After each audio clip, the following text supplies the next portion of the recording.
Plus de 50 morts dans le territoire d'Ituri. Nous sommes à Nyanya, sur la route qui mène vers la province orientale, à au moins 5 heures de marche de Bunia. Bonjour, bonsoir. Nous vous saluons de partout où vous êtes en train de nous suivre. Nous, c'est Analysons Congo. Nous disons merci à vous tous qui ne cessez de vous connecter et de nous suivre. Suivez-nous sur toutes nos plateformes. Partagez, restez connectés avec nous. Ne manquez pas de nous laisser votre like. Ne manquez pas de nous laisser un commentaire.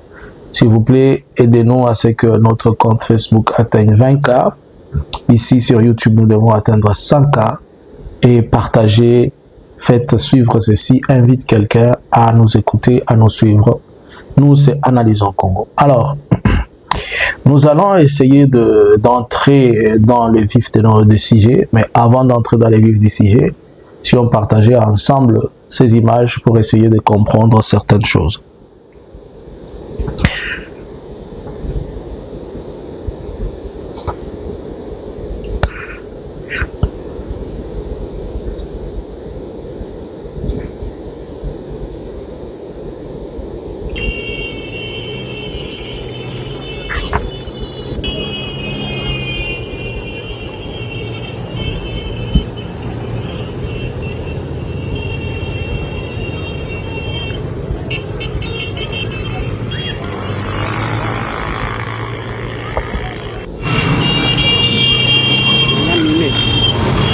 C'est Nyanya.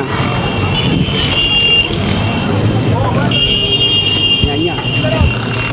Nyanya tombé. Nyanya c'est déjà tombé. Alors hapa tunakimbia nyanya hii. Ici. Alors, ce que vous venez de voir là, c'est à Nyanya.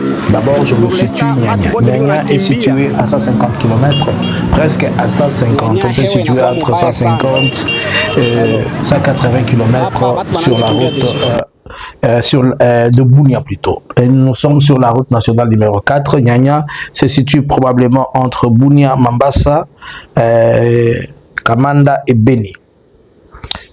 Alors, qu'est-ce qui s'est passé exactement à Nyanya pour que les gens puissent comprendre ou bien pour que l'on puisse essayer de ne pas se faire se perdre d'idées. Nous allons essayer de comprendre ce qui s'est passé à Nyanya.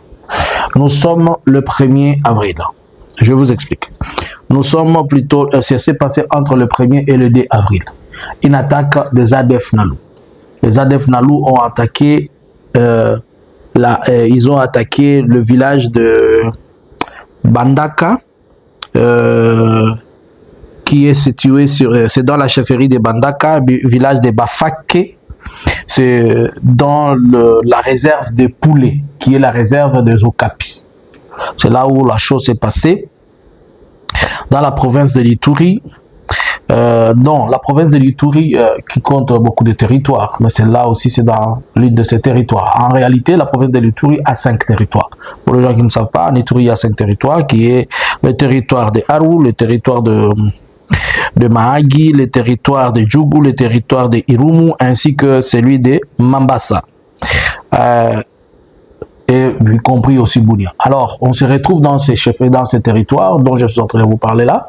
C'est dans la réserve de Koulé Oule, qui est la réserve potentielle et l'unique réserve des Okapi. Et ceux qui ont attaqué là, c'était des ADF Nalou.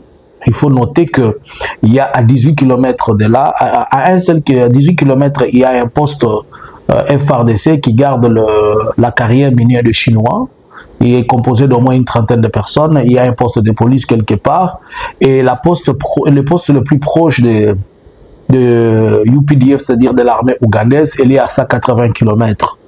Alors, ce qui fait que cet endroit qui a été ciblé, c'est un endroit important. Pourquoi? Puisqu'il y a à la fois, il y a de l'or, il y a des sites aurifères à côté. Et je viens de vous dire, la réserve, c'est presque la réserve mondiale. Des Okapi, connaissant que l'Okapi c'est un animal qui ne vit qu'en RDC et il ne vit que dans ces contrées-là. Alors les ADF ont attaqué et les ADF ont tué ils ont tué beaucoup de personnes, on a incendié tout le village, ils ont apporté des choses. Mais ce qui est crié dans leur mode opératoire cette fois-ci, j'ai observé que lorsqu'ils les corps qu'ils ont pris de vie, qui n'ont plus de vie, ont été jasés ou allongés le long de la route. On a même mis les autres au milieu de la route. Est-ce que c'est une façon, puisque d'habitude, lorsque les ADF font leur attaque, ils attaquent dans le plein forêt, ils attaquent dans le village pour tuer et chasser les gens dans le village. On connaît leur mode opératoire, c'est dans ce sens-là. Mais ce qui est étonnant cette fois-ci, ils n'ont pas attaqué dans le village, dans la forêt, ils ont attaqué les villages le long de la route. Et peut-être c'était pour la population aussi de se protéger, venir vivre le long de la route pour dire que le long de la route, peut-être ils ne seront pas attaqués. Et ils ont été attaqués le long de la route. On a tué plusieurs et ils ont laissé plusieurs corps. Jusque-là, il n'y a aucun communiqué de la FARDC, aucun communiqué de la province. Et la province tient le silence, ainsi que le gouvernement de Kinshasa tient le silence. Je me suis posé la question, on a presque 70 corps à écouler, on a presque 380 personnes qui ont été kidnappées. Il ne faut pas oublier qu'à écouler, selon la société civile, après cette attaque des ADF, on parle d'au moins 100 personnes qui ont été kidnappées et ils ont été pris par les ADF Nalo. Donc, nous sommes presque à 480 personnes kidnappées en moins de 3 jours. Nous sommes à au moins 150 personnes tuées en moins de 3 jours. Mais nous sommes en train de célébrer les léopards, mais nous avons au moins 150 corps sur Terre, dont on a pour le léopard, ils ont donné un jour, journée fériée pour le léopard.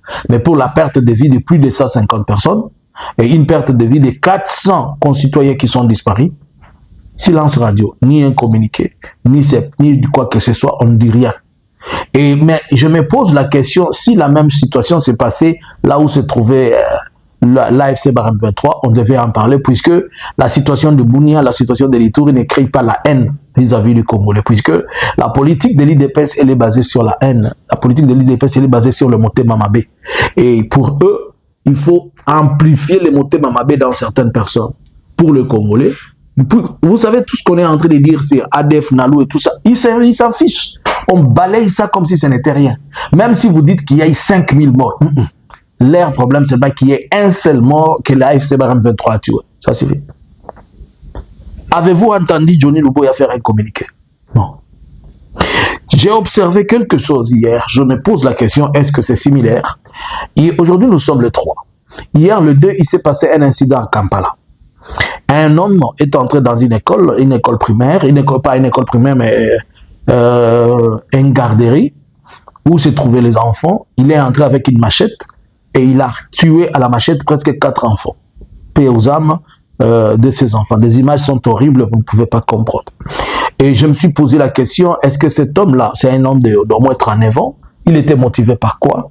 Quel est le lien qu'il peut y avoir entre sa réaction, son comportement et ce que fait les ADF, puisque est-ce que ce n'est pas une ramification aussi des ADF Nalou sur le territoire ougandais, puisque voir agir comme ça en pleine capitale, dans une école, c'est comme envoyer un message pour dire que nous sommes là et nous pouvons quelque chose. Est-ce que c'est dans ce sens-là? Je me suis posé cette question. Par ailleurs, vous savez que cette semaine, c'est aujourd'hui que normalement l'armée ougandaise a annoncé qu'il doit retirer ses troupes depuis Beni jusqu'à Mambasa, au cas où le gouvernement n'arrivait pas à changer Luboya. Puisque pour l'Ouganda, Luboya est l'insécurité de la province. Mais voyant qu'une opération similaire, non pas similaire, mais quelque chose qui peut être rapproché, se passe dans la pleine capitale de l'Ouganda et connaissant la sécurité, peut-être de l'armée ougandaise, et qu'une personne vient tuer à la machette, ça laisse à désirer. Et on serait en train de se poser des questions. Y a-t-il des liens ou il n'y en a pas? Ce sont des questions que l'on a. Revenons sur ce qui se passe dans le territoire dans la province de l'Ituri. Aujourd'hui, est-ce que nous allons dire que les ADF visent le minerai? C'est trop compliqué de dire que les ADF visent le minerai. Mais nous savons que les ADF visent les carrés là où il y a des minéraux, mais ils ne veulent pas que la population locale y reste. La manière d'agir des ADF Nalou n'est qu'un message. Lorsqu'ils tuent les gens et laissent jaser le long de la route, c'est compliqué. La vidéo dont vous avez vu à Mambasa, c'est quoi? c'est juste l'arrivée des corps, des personnes qu'on a tuées, qu'on a ramenées. Les motards ont ramené des corps, des têtes sans vie et des corps sans vie attachés. Ils sont venus avec juste pour rendre hommage, pour qu'on puisse quand même les enterrer, puisqu'ils étaient le long de la route. Et les gens ont dit quand même ils aillent récupérer certains corps pour venir enterrer. Mais jusque-là, le gouvernement provincial n'a fait aucun effort. Et on va venir vous mentir qu'ils sont partis récupérer certaines personnes alors qu'ils n'ont pas récupéré. Et vous vous rappelez qu'avant-hier, je vous ai montré comment il y a eu au moins 14 têtes qu'on a envoyées. Aujourd'hui encore, on est en train d'envoyer les têtes des gens comme étant des colis, comme quelque chose qui ne sert à rien. On vous envoie les têtes, regardez vos têtes, des histoires comme ça. Mais dans l'entretemps, le gouvernement, il s'en fiche. Et dans l'entretemps, ce sont des gens qui sont morts, dont on ne peut plus ressusciter. Alors, je me pose la question, quelle est cette politique qui ne voit que ce que fait ce qui se passe à Goma, mais cette même politique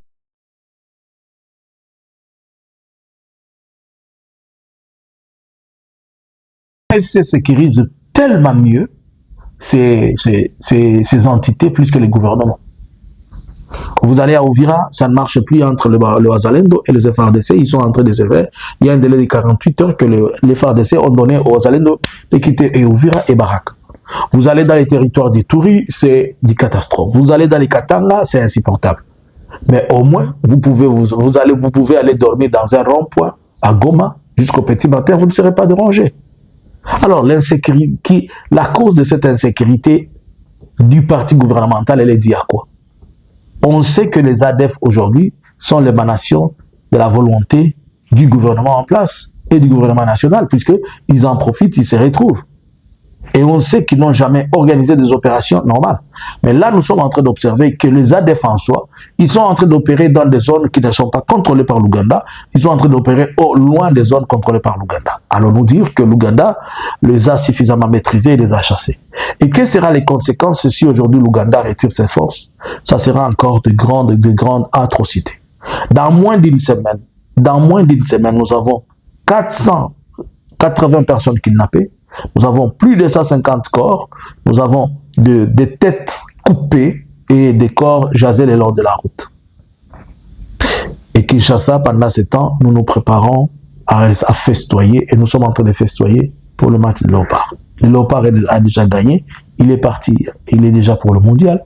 Si on est en mesure de pouvoir chômer un jour pour la victoire, pour le plaisir, et ne pas pleurer nos morts, cela sous-entend. Et cela explique la politique. Si vous voulez comprendre l'image et la politique de Félix, comprenez ce qui se passe et regardez ce qui se passe. À vous les claviers. Est-ce que le gouvernement sécurise ce territoire ou bien le rend insécurisé?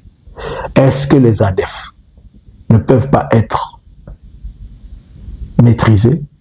Et pourquoi Kinshasa ne parle jamais des ADF, mais il ne parle que de l'AFC Barème 23? Pourquoi Kinshasa continue à entretenir les ADF pour tuer la population, mais ne parle pas de ce qui se passe dans les territoires, mais écrit seulement de ce qui se passe dans le nord, le Sud Kivu? À vous les claviers. Bonjour, bonsoir. Analysins Congo subscribers.